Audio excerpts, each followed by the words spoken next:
जो अनाश्रवी है, जो छिन्नाश्रवी है, जिसके मन में किसी प्रकार का क्लेश नहीं रहता, राग द्वेष मोह नहीं रहता, रहा तो भी खत्म हो जाता है, निर्मूल होता है, खत्म होता है। स्वागत है आप सभी का।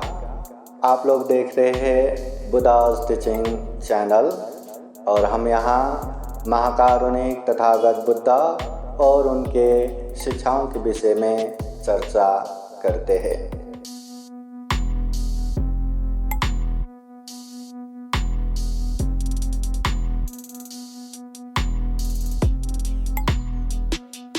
समन्ता चक्रवालेषु अत्र गच्छन्तु देवता सतमं मुनिराजः शृण्वन्तु सद्गमोक्षदं धम्मश्रवणकालो अयं वदन्तः धम्मश्रवणकालो अयं वदन्तः धम्मश्रवणकालो अयं वदन्तः।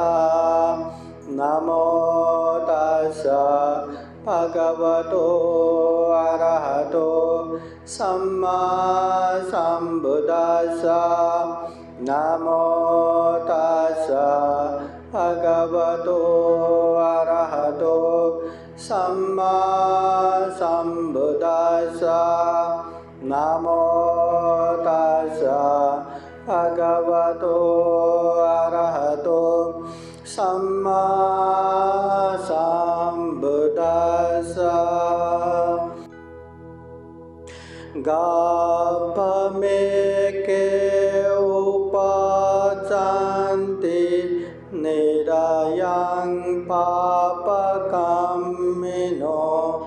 सर्गं सुगतिनो यान्ति परिनिब्बन्ति अनासवाः। महाकारुणिक तथागत भगवान बुद्ध को त्रिवार वंदना। महाकारुणिक तथागत बुद्ध द्वारा देशित सुआख्यात धम्म को त्रिवार वंदना। महाकारुणिक तथागत बुद्ध के आर्य श्रावक संघ को त्रिवार वंदना।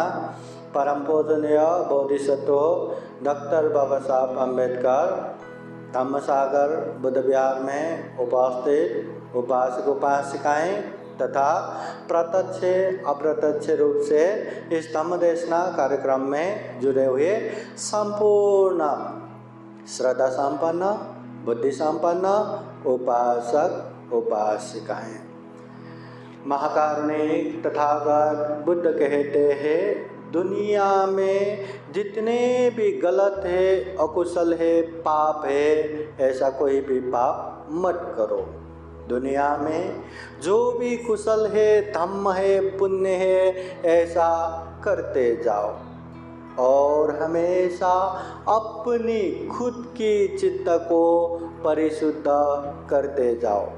इसी से हमारे जीवन में सुख भी आएगा, शांति भी आएगा और इतना दुर्लभ अमूल्य सर्वश्रेष्ठ जीवन सफल भी होगा, सार्थक भी होगा। महाकारुणिक तथागत बुद्ध लोगों के हित और कल्याण के लिए, बहुजन हिताय बहुजन सुखाय के लिए इस तरह के ढेर सारा उपदेश दिया है, जो एक एक उपदेश भी हमारे जीवन को सुखमय बना सकता है, शांतमय बना सकता है, समूचा मानव जीवन को सफल और सार्थक बना सकता है। कोई भी उपदेश पकड़ो, एक एक उपदेश भी अच्छे से समझ के महसूस करके पालन करेंगे तो जीवन सुख शांतमय होता है। इसलिए तथागत बुद्ध कहते हैं, बहुम पिचे सहितं भासमानो न तक्करो होती नरोपमत्तो। ज़्यादा से ज़्यादा धम्म की बातें जानना सीखना ये बड़ी बात नहीं है।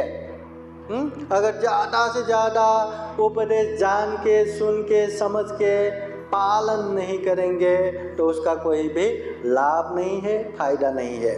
जिस तरह दूसरों के गाय भैंस चराने वाला ग्वाला पहाड़ों में, जंगलों में, कंदराओं में कहाँ कहाँ जाके गाय भैंस चराते हैं, मगर जब दूध पीने की बारी आते हैं तो मालक पी जाता है, उसको नहीं मिलता। ज़्यादा धम्म की बातें जान के समझ के पालन नहीं करेंगे तो वो गाय भैंस चराने वाले जैसा ही होता है। इसलिए तथागत बुद्ध कहते हैं अपम पिचे सहितं भासमानो धम्मस्य होति अनुधम्मचारे। थोड़ा ही क्यों न हो धम्म की बातें जानो, समझो और अभ्यास करो। धम्म अनुसार आचरण करने वाले व्यक्ति के जीवन में सुख भी आएगा, शांति भी आएगा, ये दुर्लभ जीवन सफल सार्थक भी होगा, दुख मुक्त निर्वाण की तरफ भी निरंतर आगे बढ़ पाएंगे। इसलिए पालन करना जरूरी है, व्यवहार में अभ्यास करना जरूरी है। केवल जानना, समझना, सीखना और ये भी आता है, वो भी आता है, ऐसा भी आता है, वैसा भी आता है, ये कहना बड़ी बात नहीं है, पालन करना बड़ी बात है। महाकारुणिक तथागत बुद्ध धम्मपद ग्रंथ के एक गाथा में तथागत बुद्ध उपदेश देते हैं, गप्प में के उपजंती। बहुत सारे लोग अब गर्भ में जन्म होता है, जो उसी तरह का कर्म करते हैं उसका तो बार बार जन्म होना ही है। बार बार जन्म होता है, मरता है, जन्म होता है, मरता है, जन्म होता है, मरता है। ये जन्म और मरण के चक्र में, ये भव चक्र में फंसता रहता है जब तक हमारा कर्म बाकी रहेगा। इसलिए जब तक कर्म है, कर्म के हिसाब से वो गर्भ में जन्म होते ही रहते हैं। फिर तथागत बुद्ध कहते निरयं पाप कम्मिनो। जो व्यक्ति पाप कर्म करता है, अकुशल करता है, ये शरीर से भी गलत करता है, वाणी से भी गलत बोलता है, मन से भी गलत सोचता है, ऐसे व्यक्ति का जन्म निरयं नरक में जन्म होता है या दुर्गति में पतन होता है। दुर्गति बोले तो बहुत ही भयानक दुख दर्द से भरा हुआ।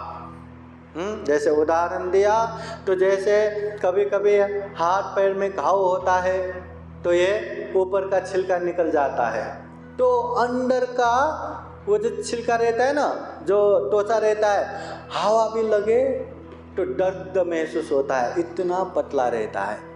तो बुद्ध कहते हैं दुर्गति में उस तरह का उसका शरीर रहेगा, इतना कोमल, इतना पतला, और ऐसे में वो आग में जलाएंगे तो कितना दर्द होगा, कितना भयानक पीड़ा होगा। हाँ, और तथागत बुद्ध कहते हैं जितना भी पीड़ा हो उसको 1 मिनट क्या, 1 घंटा क्या, 1 दिन क्या, सालों साल तक भी जलाता रहा तो उसका शरीर राख नहीं होता, उसका शरीर खत्म नहीं होता।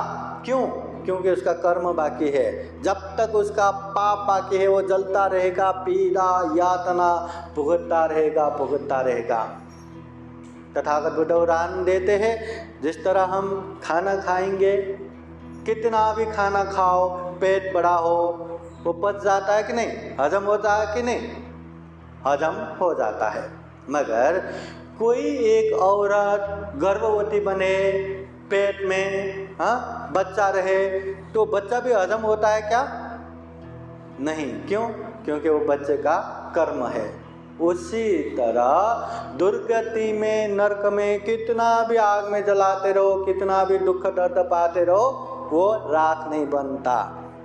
मतलब इतना भयानक दुख, पीड़ा, कष्टों से भरा रहता है वो दुर्गति। तो जो व्यक्ति पाप करता है ऐसे दुर्गति में पतन होता है। हमें ऐसे दुर्गति पसंद है? ऐसे नरक में जाना पसंद है? नहीं। तो नहीं तो जाने का रास्ता ही ब्लॉक करना पड़ेगा, जाने का रास्ता ही काटना पड़ेगा, और वो रास्ता है अकुशल का, वो रास्ता है पाप का। तो शरीर से पाप मत करो, वाणी से पाप मत बोलो, मन से पाप मत सोचो, वो रास्ता हम काट पाएंगे। नहीं तो कितना भी ना चाहो खींच के वही दुर्गति की तरफ ही हम आगे बढ़ेंगे। फिर तथागत बुद्ध कहते हैं सगं सुगतिनो यन्ति, जो अच्छे काम करते हैं, जो पुण्य करते हैं, जो धम्म करते हैं, जिसका मन साफ है, शुद्ध है, ऐसे व्यक्ति को सुगति की तरफ लेके जाता है। सुगति की तरफ, जहाँ खूब सुख रहता है, खूब शांति रहता है। ऐसे मौल मूत्रों से भरा हुआ शरीर नहीं रहता। हमारा ये शरीर पाके भी हम कितना अहंकार करते हैं, मैं कितना खूबसूरत हूँ, मैं कितना अच्छा हूँ, मुझ में कितना बल है, मुझ में कितना अच्छा कपड़ा है, मुझ में कितना गहना है, हाँ मैं इतना पढ़ा लिखा हूँ, मैं इतना काम करता हूँ, मैं इतना कमाता हूँ। अरे ऐसे शरीर में भी इतना अहंकार ईगो से भर पड़ा है। और सुगति बोले तो माँ के पेट से जन्म होने की जरूरत नहीं है, पुण्य के प्रभाव से वो उत्पन्न होता है। मौल मूत्र से भरा हुआ शरीर नहीं रहता, एकदम दिव्यमय, ऊर्जामय, भव्य दिव्य ऐसा शरीर रहता है। कितना सुख होगा, कितना शांति होगा। ये शरीर जो हम जी रहे, ये शरीर इतने संतुलन चाहिए, इतना बैलेंस चाहिए। थोड़ा भी बैलेंस बिगड़ा, थोड़ा भी संतुलन ऊपर नीचे हो गया तो बीमार पड़ जाते हैं। ज़्यादा ताप आया तो भी बीमार, ताप कम हो गया, ठंडा पड़ गया तो भी बीमार। हाँ, हर चीज़, ज़्यादा खाना खाया तो भी बीमार, ज़्यादा भूखा रहा तो भी बीमार। हर चीज़ में बैलेंस, संतुलन, ऐसा शरीर। तो जो व्यक्ति ऐसे शरीर होने के बावजूद भी वो पुण्य करेगा, धम्म करेगा, कुशल कर्म संचय करेगा, ऐसे व्यक्ति सुगति में जाएगा। हाँ, तो सुगति हमें पसंद है कि नहीं? हाँ, सुगति पसंद है तो सुगति जाने का रास्ता बनाना पड़ेगा। सुगति जाने के लिए हमें खुद आगे बढ़ना पड़ेगा। उसके लिए क्या करना है? पुण्य करना है, धम्म करना है, कुशल कर्म संचय करना है। जितना जितना पुण्य करेंगे उतना उतना खींचते हुए हम सुगति की तरफ आगे बढ़ेंगे। ये कोई हमें सुगति पहुंचाएगा, कोई हमें दुर्गति पहुंचाएगा, ये संभव नहीं है। वो हमारा कर्म, हमारा काम ही हमें सुगति पहुंचाता है, दुर्गति पहुंचाता है। फिर तथागत बुद्ध कहते हैं परिनिब्बन्ति अनासवा, जो अनाश्रवी है, जो छिन्नाश्रवी है, जिसके मन में किसी प्रकार का क्लेश नहीं रहता, राग द्वेष मोह नहीं रहता, रहा तो भी खत्म हो जाता है, निर्मूल होता है, खत्म होता है, तो ऐसे अनाश्रवी व्यक्ति परिनिर्वाण को पहुंच जाता है, दुख मुक्त हो जाता है, अनंत हो जाता है, जन्म जरा व्याधि मरण से मुक्त हो जाता है। तो हमें भी जन्म मरण के चक्र नहीं चाहिए। ये भव चक्र से मुक्त होना है और गारंटी सुख प्राप्त करना है। तो हमें भी अनाश्रवी बनना है, छिन्नाश्रवी बनना है। मन के राग हो, द्वेष हो, मोह हो, जितने भी क्लेश को धीरे धीरे निर्मूल करना है, खत्म करना है। धीरे धीरे ये अनाश्रवी हो जाएंगे, छिन्नाश्रवी हो जाएंगे, मन के क्लेश खत्म हो जाएंगे, तो हम भी दुख मुक्त हो जाएंगे। तो हमें दुख मुक्त होना है कि नहीं? हाँ, दुख मुक्त होना है। दुख मुक्त होना है तो अपने ही मन के क्लेश को खत्म करना है, अपने ही मन के राग द्वेष मोह को दमन करना है, शांत करना है। अभी ये कपड़ा खराब हो जाए, ये कपड़ा गंदा हो जाए तो हम क्या करेंगे?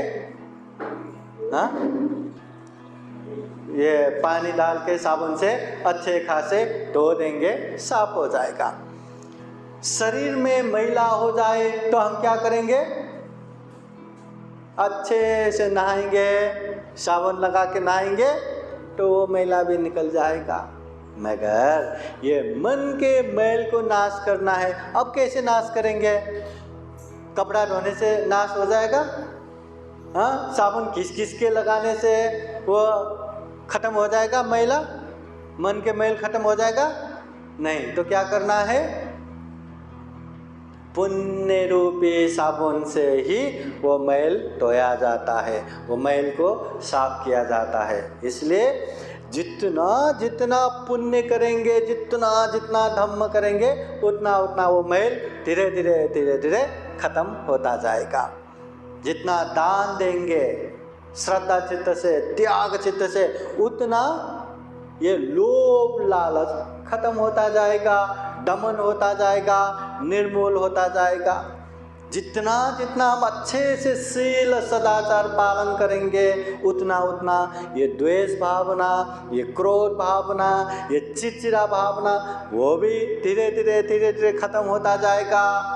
और जितना जितना ध्यान साधना करते जाएंगे, मन को शुद्ध बनाएंगे, मन को एकाग्र करके समाधि में लगाएंगे, ये मूर्खता, अज्ञानता, मोह भी धीरे धीरे धीरे धीरे खत्म होगा। जितना हम पुण्य करेंगे, उतना ये अकुशल पाप दूर हो जाएंगे। जितना जितना जीवन में हम उजाला लाएंगे, उतना उतना अंधेरा खत्म हो जाएगा। रात को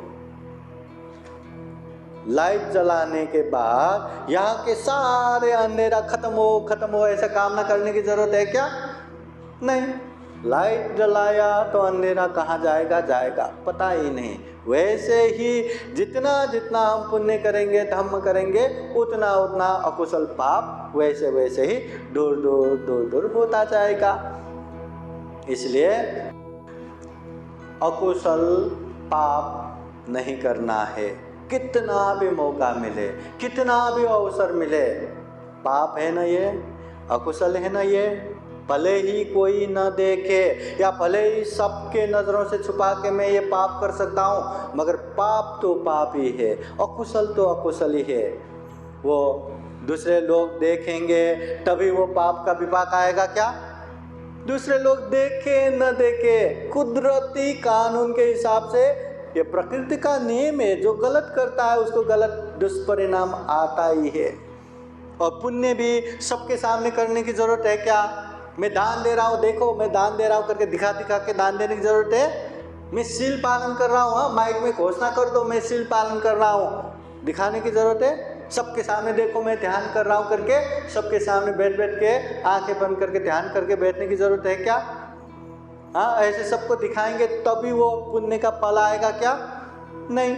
जो जो अच्छा पुण्य करेगा, धम्म करेगा, ये कुदरत के कानून, प्रकृति का नियम है, उसको अच्छा परिणाम मिलेगा ही। इसलिए कितना भी मौका मिले पाप नहीं करना चाहिए और पुण्य करने का, धम्म करने का माहौल बनाते बनाते जाना चाहिए। जितना माहौल बनाएंगे उतना पुण्य होता जाएगा। अभी पुण्य करना आसान है कि मुश्किल है? पाप करना आसान है कि मुश्किल है?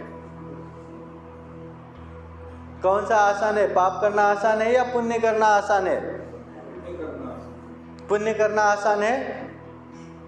हाँ, पुण्य बोले तो अच्छे से अच्छे करना, शरीर से अच्छा करना, वाणी से अच्छा बोलना, मन से अच्छा सोचना, दान देना, शील पालन करना, ध्यान भावना करना। हाँ, आसान है? आसान है? कर रहे हम? दान दे रहे, हर दिन अच्छे से शील पालन कर रहे, ध्यान भावना कर रहे, है ना? आसान है तो बहुत अच्छी बात है। जो व्यक्ति पुण्य करने के लिए बार बार मेहनत करेगा, परिश्रम करेगा, अभ्यास करेगा, परफेक्ट होगा, उसको पुण्य करने के लिए बहुत आसान रहता है। पर हम क्या है ना, पुण्य करने की आदत नहीं है, कभी कभी करते हैं। अब जो कभी कभी करते वो आसान होगा या हर दिन करते वो आसान होगा? जो हर दिन अभ्यास करते, खाना खाते, टॉयलेट जाते हैं, यहाँ घूमने जाते, वहाँ घूमने जाते, ये वो करते, वही आसान रहेगा। तो गलत करने के लिए हम बहुत अभ्यास करते हैं तो वो आसान लगता है, पुण्य कभी कभी करते हैं तो वो आसान नहीं है। इसलिए कितना भी आसान ना हो, पर पुण्य पुण्य है, धम्म धम्म है। ये पुण्य करने से हमारा भी कल्याण होगा, हमारे अपनों का भी कल्याण होगा, इसलिए ये पुण्य करना ही है। पुण्य करने से ही हमारे जीवन में सुख और शांति आएगा, पाप करने से नहीं आएगा। पाप करेंगे तो जीवन में दुख आएगा, अशांति आएगा। इतना प्यारा सा ये जीवन नष्ट ध्वस्त हो जाएगा। इतना शांत जीवन पूरा अशांति से भर जाएगा। जिंदगी कब कैसे पलट जाता है पता ही नहीं। इसलिए खूब पुण्य करना है, पाप से दूर रहना है। कितना भी मौका मिले पाप नहीं करना, और पुण्य करने के लिए वो मौका ढूंढते रहना, मौका बनाते रहना, वो माहौल बनाते बनाते जाना चाहिए। अभी कितने मतलब सजग सचेत होके पाप से दूर रहना है, इसके विषय में एक कहानी आप लोगों को बताता हूँ। तथागत बुद्ध ने ये जो गाथा गप्प में के उपजंती करके जो गाथा बताया, एक मणिकार उपासक के कारण ये उपदेश बताया है। श्रावस्ती के जेतवन बुद्ध विहार में रहते समय एक मणिकार उपासक के कारण ये उपदेश बताया। तो वही एक कहानी आप लोगों को बताता हूँ। पहले महाकारुणिक तथागत बुद्ध के समय में श्रावस्ती नगर में बहुत सारे उपासक उपासिका रहते थे। तथागत बुद्ध ने धम्म प्रचार प्रसार का केंद्र बिंदु श्रावस्ती नगर को बनाया था। वहाँ अनाथ पिंडिक महाजन ने बनाया हुआ जेतवन बुद्ध विहार जैसा भव्य दिव्य विहार था। विशाखा महाउपासिका ने बना के दान दिया हुआ पूर्वाराम विहार जैसे भव्य दिव्य विहार था। वहाँ करोड़ों करोड़ उपासक उपासिकाएं थे। तो तथागत बुद्ध ज़्यादातर यहीं रहते थे। तो तथागत बुद्ध श्रावस्ती के जेतवन बुद्ध विहार में रहते समय एक घटना ऐसा भी हुआ कि श्रावस्ती में एक परिवार था, और वो परिवार मणिकार, वो मणि जो ऐसे बहुमूल्य चीज़ है ना, उसका अनेक तरह से बनाना, उसका कला आर्ट वो बना के देना, और विशेषतः राजाओं का भी मणि को अच्छे से अच्छे डिजाइन बना के ये करने का काम भी करते थे। तो इसलिए पैसे की भी कमी नहीं। तो उसके घर में भंते बुला के दान भी होते रहते, भोजन भी दान होते रहते। और उसमें से भी एक भिक्षु जिसका नाम तिष्य भिक्षु था, वो तिष्य भिक्षु एक दिन नहीं, 2 दिन नहीं, 12 साल से निरंतर वो घर में भोजन करते थे। कितने साल से? 12 साल से। 12 साल बोले तो छोटा मोटा दिन तो नहीं। हाँ, इतने दिनों से वहाँ भोजन करते रहे। और वो परिवार में भी जिस तरह माता पिता के प्रति आदर सत्कार रखते थे, ऐसे ही पहली आदर सत्कार वो भंते जी को करते थे, भंते जी को सम्मान करते थे। तो भंते जी भी एक परिवार का हिस्सा जैसा बन के वहाँ आते रहते थे, और भोजन सब होता था। हाँ, ऐसे ही चल रहा था। एक दिन का घटना क्या हुआ कि वहाँ वो उपासक, मणिकार उपासक कुछ तो मांस है ना, वो मांस को काट रहा था, साफ कर रहा था। तो हाथ तो खून से लथपथ है, तो ऐसे साफ कर रहा था। तो कौशल राजा की तरफ से एक कर्मचारी आया हाथ में मणि लेके, और वो मणि उसको दिया कि उसको तुरंत राजा का आदेश है, तुरंत इसको बना के देना है। तो उसने भी हाथ ठीक है करके हाथों से ले लिया। कर्मचारी गया तो वो वहीं एक जगह पे रख के हाथ धोने के लिए गया। उस समय भंते जी भी वहीं पे थे। हाँ, परिवार के लोग भी अंदर अंदर थे। तो वो काम कर रहा था, चलो अभी हाथ धो के आता हूँ करके वो लेके ऐसे रखा, हाथ धोने के लिए निकला। वही समय में उस घर में एक क्रोंच पंछी, क्रोंच सारस जैसा, हांस जैसा, मतलब क्रोंच पंछी, तो एक पाल के रखा था। तो खून की गंध आया तो भागा भागा वो वहाँ आ गया, और खून से लटपट वो मणि देखा तो उसको लगा ये फेंका हुआ मांस का टुकड़ा है। तो उसने पटाख से उसको निगल दिया। अब बंते वहीं बैठे हैं, बंते के आंखों के सामने वो निगल दिया और वो निगल के फिर वो अपने जगह गया। वो पंछी गया, वो सारस गया बाहर। वो मणिकार उपासक अंदर से हाथ धो के वो मणि लेने के लिए आया, देखा मणि नहीं। कहीं गिर गया क्या? नहीं। यहाँ रखा क्या? वहाँ रखा क्या? इधर उधर देखा, देखा ही नहीं, दिखाई नहीं। फिर वो डरने लगा, भयभीत होने लगा। अरे ये राजा का मणि है, वो राजा का मणि इतना महंगा, इतना महंगा, पूरा घर बार बिकने के बाद भी वो मणि का पैसा नहीं भरपाई कर नहीं पाएंगे, इतना महंगा। बहुत घबराने लगा, कहाँ रखा, कहाँ रखा? अभी मैंने यहीं रख के गया, कहाँ रखा? अभी बंदे जी वहाँ बैठे हैं, अभी बंदे के प्रति सम्मान है, तो बंदे जी से पूछना भी ठीक नहीं लगा। तो उसने अपने परिवार को बुलाया, बीवी को बुलाया, उससे पूछा मैंने यहाँ मणि रखा था, अभी कौशल देश के राजा प्रसेनजीत के कर्मचारी ने जो मणि दे के गया, मैंने यहीं रखा था, तुमने देखा क्या? उसने बोले मैंने नहीं देखा, मैं तो अंदर ही काम कर रहे थे, हाथी के जाओ। फिर बच्चों को बुलाया, क्या तुम लोगों ने देखा क्या? उन लोगों ने बोला हमने कहाँ देखा, हम क्यों लेंगे, हम तो अपने ही काम में यहाँ वहाँ पड़े थे। तो वो और घबराने लगा, वो भी नहीं दिखे। अब गया तो कहाँ गया? वो नहीं मिला तो उसका कोई भी कुछ भी हो सकता है, राजा का मणि है। वो खो गया तो चोरी के दोष में उसको मृत्यु दंड भी दे सकते, देश निकाला भी कर सकते, कुछ भी कर सकते। वो घबराने लगा, डरने लगा, अब क्या करूं।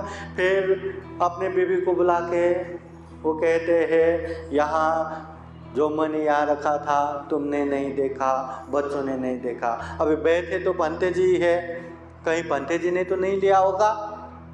तो उसके बीवी कहते अरे स्वामी ऐसे कैसे बात करते हो, पंते जी क्यों लेंगे? वो पिछले 12 साल से पंते जी यहाँ आए ना, कभी ऐसे किया क्या, कभी ऐसी गलत अनहोनी हुआ क्या? ऐसी सोचो भी मत, सोचना भी मत। हाँ ठीक है करके अभी मणि नहीं मिला, एकदम तन करके अभी क्या करूं, इधर देखा उधर देखा, कहीं भी नहीं मिला। जहाँ ढूंढना है सब जगह ढूंढा, अब मिले भी कहाँ? वो क्रॉन्स पंच से उसको खा के बाहर गया है, क्या करें? फिर यहाँ वहाँ नहीं मिला तो फिर से अपने बीवी को कहते नहीं, यहाँ जहाँ ढूंढना है वहाँ ढूंढ लिया। राजा के कर्मचारी ने मेरे हाथ में ही दे के गया था, मैंने यहीं रखा था, यहीं बंटे जी बैठे हैं, तुमने नहीं लिया, बच्चे ने नहीं लिया, यहाँ कोई आया गया नहीं है तो बंटे ने लिया होगा। अभी बंटे जी से पूछताछ करता हूँ मैं तो नहीं, ऐसा पाप मत करो, ऐसा अनर्थ मत करो। उसके बीवी कहता रहा, पर क्या करे, उसको तो डर लगा। हाँ, उसको तो इतना घबराहट हो रहा था कि वो मणि नहीं मिला तो क्या होगा। फिर उसने बंते जी से पूछा कि बंते जी आपने जो मणि लिया है मुझे दे दो। वो कहते उपासक मणि मैंने नहीं लिया। नहीं, आप ही तो यहाँ हो, ऐसे कैसे नहीं लिया? आपको बताना ही पड़ेगा, वो राजा का मणि है, बहुत महंगा है, आपको देना ही पड़ेगा। मैंने नहीं लिया। पंते कहा, वो उपासिका भी आप कैसे ऐसे पंते जी को ऐसे पूछ रहे हैं? पंते जी क्यों लेंगे? ऐसा पाप मत करो, अगर लगा तो हम सब हम दासी बन जाएंगे, पर पंते जी को ऐसा मत पूछो। तो वो उपासक कहते हैं अरे तुम क्या बात कर रहे हो, ये मणि इतना महंगा है, तुम तो क्या सारे परिवार दास दासी बनेंगे तो भी मणि का पैसा नहीं दे पाएंगे, इतना महंगा है। अभी तुम शांत बैठो, मैं पंते जी से कैसे निकलना है मैं जानता हूँ। फिर वो गुस्से से तन होके, कुछ दिख नहीं रहा है, उसके आंखों में राजा का मणि है ना, वही पड़ा है। उसने पंते जी को एक कुर्सी पे ला के बहुत जोर से रस्सी से बांध दिया। पूछते रहा कि पंते जी मणि कहाँ है, कहाँ रखे? पंते जी कहते रहे मणि मैंने नहीं लिया। रस्सी से बांध के ऐसे सर पे भी बहुत जोर से बांध दिया और डंडा लेके मारने लगा। उसके बीबी ऐसा मत करो, स्वामी ऐसा मत करो, पर उसके नज़र में तो वही मणि, राजा का मणि, अगर वो नहीं मिला तो क्या होगा क्या होगा, यहाँ कोई भी नहीं बनते नहीं लिया होगा करके उसको कष्ट देने लगा। बनते भी मैंने नहीं लिया इतना ही बताता रहा। अभी वो मणि किसने लिया था? पंछी ने खाया था, तो वो चीज़ बंदे ने भी तो देखा था ना, फिर बंदे ने क्यों नहीं बोला? हाँ, अगर वो उपासक को कहते कि वो मणि तो वो पंछी ने खाया है बोलेंगे, तो उपासक तो उसको पकड़ के चीर फाड़ करके तो ले ही लेंगे, मार डालेंगे, तो बंदे की वजह से उसका जान जाएगा। इसलिए वो पाप ना हो करके इतना कष्ट दे रहा है, इतना मतलब उसको पीट रहा है, मार रहा है, फिर भी सहते रहा, पर बोला नहीं। उपासक ने जोर से रस्सी कस के डंडे से ऐसे मार रहा था कि अभी यहाँ वहाँ से खून बहने लगा, आँखों से खून बहने लगा, कानों से खून निकलने लगा, नाक से खून बहने लगा, मुंह से खून बहने लगा, यहाँ वहाँ से खून की धारा बहने लगा। और वो उपासक एकदम गुस्से में तिलमिला के, बोलो बंते जी आपने मणि कहाँ रखा, मणि मुझे दो, मणि मुझे दो। बंते कहते रहे उपासक मैंने नहीं लिया, मैंने नहीं लिया, तो खून बहने लगा। एक बार फिर वही पंछी वहाँ खून की दुर्गंध पाके, खून की गंध पाके दौड़ा दौड़ा वो खून पीने के लिए आ रहा है, वहाँ खून पी रहा है। अभी वहीं मणिकार वो बंदे जी को इतना कष्ट दे रहा है और वहीं पंछी खून पीने आया, तो उपासक तो इतना गुस्सा आ रहा था ना, उसको ये मणि मिलना था, मणि नहीं मिल रहा है, इतना गुस्सा आया, वो पंछी को एकदम जोर से लात मारा, और ऐसे जोर से लात मारा वो दूर जाके वहीं गिर के मर गया। फिर बंदे जी कहते हैं उपासक देखो जरा वो पंछी मर गया क्या? उपासक देखते हैं ये तो मर गया, आप बताइए नहीं तो आपको भी इसी तरह मार दूंगा, आपको मणि देना ही है। फिर वो बंदे जी कहते हैं उपासक अगर वो मर गया तो उसके पेट को चीर के देखो, मणि तुम्हें वही मिलेगा। वो पंछी ने मेरे आंखों के सामने ही वो मणि को निगल दिया था। हाँ, क्या करके वो भागा पंछी के पास गया, पंछी को चीर फाड़ा तो मणि वहीं से मिला। वो मिलते ही उसको तो ऐसे मतलब जैसे गर्म पानी से नहाया जैसा ऐसे वो लोग घूमने लगा, पूरा धरती हिलने लगा। अरे ये मैंने क्या किया, गुस्से में आके बंते जी के ऊपर इतना अन्याय किया, इतना जुल्म किया। वो भागा बंते जी का पैर पकड़ा, बंते जी क्षमा कीजिए, वो मणि की वजह से, वो राजा का मणि है, महंगा है, उसके चक्कर में मुझे कुछ भी दिखाई नहीं दिया और मैंने ये अनर्थ कर दिया, मुझे माफ़ कीजिए, माफ़ कीजिए। पंडित जी कहते हैं इसमें माफ़ी मांगने की कोई बात नहीं, मेरा ही कोई पूर्व पाप रहेगा, मेरा ही कोई ऐसा कर्म रहेगा जिसकी वजह से आज मुझे ये दुख भुगतना पड़ा, कोई बात नहीं। तो वो उपासक कहते हैं पंडित जी अगर आपने हमें माफ़ किया तो आपको पहले जैसे ही हर दिन आपको यहीं भोजन के लिए आना पड़ेगा। पंडित जी कहते हैं उपासक अभी मैं यहाँ फिर से भोजन के लिए नहीं आऊँगा, यहाँ तो क्या अभी मैं किसी के घर में भी भोजन के लिए पैर नहीं रखूँगा, मैं भिक्षा से जीविका करूँगा, लोगों के घर के बाहर ही भिक्षा मांग के जीविका करूँगा, घर के अंदर पैर नहीं रखूँगा। लोगों के घर में इतना खाना तो बन ही जाता है कि वो एक दो चम्मच, एक दो रोटी तो डाल ही सकते हैं, बस उससे मैं जीविका करूँगा। मगर अभी कभी भी कोई भी परिवार से नज़दीक संबंध रख के घर में जाके भोजन खाने का काम मैं नहीं करूँगा, मैं तुतांगधारी पालन करूँगा करके वो वहाँ से निकल जाता है। वो कितना पछतावा करते हैं, बनते जी ऐसा मत कहिए, क्षमा कीजिए, हमसे अनर्थ हो गया, पांते जी क्षमा हो गया, पर फिर से मैं नहीं आऊँगा करके पांते जी निकल गए। अभी इतने जोर से मारा था, रस्सी से बांधा था, यहाँ वहाँ से, आँखों से, कान से, नाक से खून बहा था, तो उसकी डोर से ज़्यादा समय न बीतते ही वो पांते जी भी गुजर गए। और यहाँ ये मरने के बाद वो जो क्रोंच पंछी है ना, मरने के बाद वही घर के जो मालकिन है उसके गर्भ में उसका बच्चा होके जन्म होता है।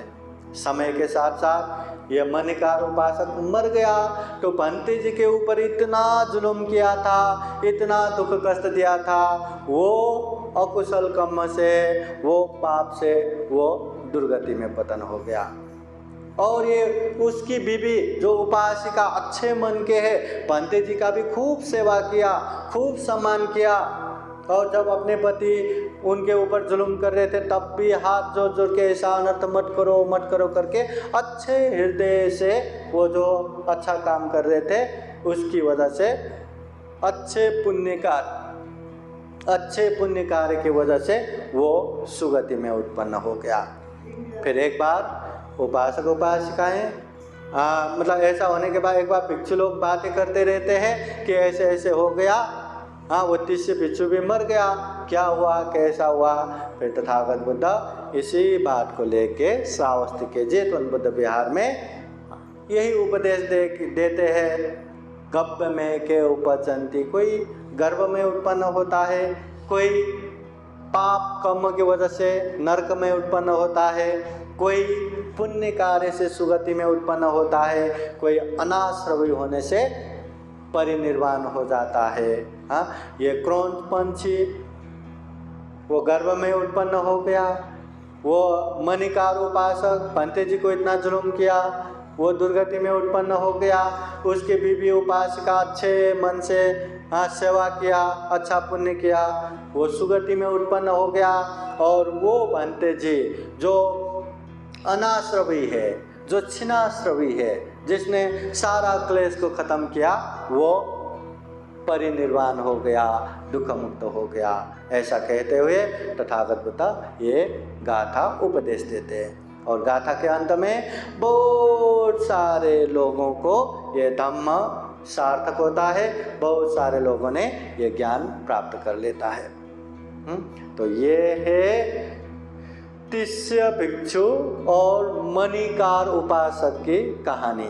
ये श्रावस्ती जेतवन बुद्ध विहार के पांते जी ने अपने आँखों के सामने वो पंछी ने वो मणि लेके मणि निगल के गया, फिर भी उसका जान जाएगा, मुझे पाप लगेगा करके वो अन्याय सहता रहा, पर बोला नहीं।